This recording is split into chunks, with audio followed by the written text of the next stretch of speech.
আমরা বিএনপিকে কঠিন কথা বলবো না, কিন্তু বিএনপিকে বলেন তারা যেন প্রতারণা না করে আমাদের সাথে। বিএনপিকে তো কঠিন কথা বললে আমাদেরও কষ্ট লাগে, আর আমাদের ভাইদের, আমাদের স্বজনদের, আমাদের আপনজনদের কলিজা ফেটে বিদীর্ণ হয়ে যায় যে বিএনপিকে আপনি কঠিন কথা বললেন।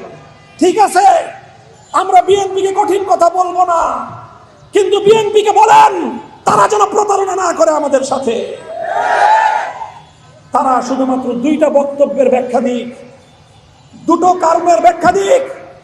যখন জুলাই সনদে স্বাক্ষর হলো বাংলাদেশের জাতীয় সংসদের দক্ষিণ প্লাজায়, সেই স্বাক্ষর অনুষ্ঠিত হওয়ার আগে ৩৩টা রাজনৈতিক দলের কাছে জুলাই সনদের কপি পাঠানো হলো। বাংলাদেশ খেলাফত মজলিস বাংলাদেশের নিবন্ধিত রাজনৈতিক দল হিসেবে আমরাও সেই কপি পেয়েছি। আমরা সেই কপি পড়ে দেখলাম যে হ্যাঁ, সব ঠিক আছে।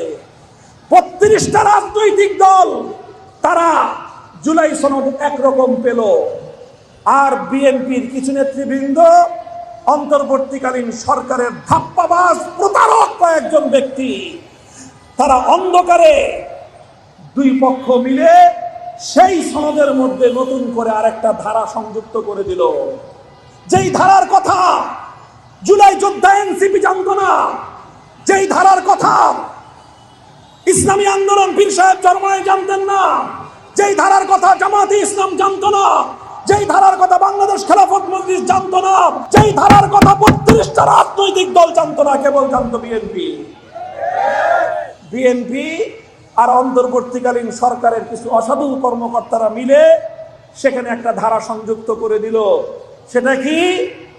যে নোট অফ ডিসেন্টে যেই সকল পয়েন্টগুলো অন্যান্য দল দ্বিমত প্রকাশ করেছে, তারা নির্বাচনে পাশ করলে নিজেদের নির্বাচনী ইশতেহার অনুযায়ী সেই আলোকেই তারা সনদকে বাস্তবায়ন করতে পারবে। এই এক ধারার মধ্য দিয়ে জুলাই সনদের সকল মৌলিক ধারাগুলোকে বানচাল করে দেওয়া হয়েছে, অকার্যকর করে দেওয়া হয়েছে।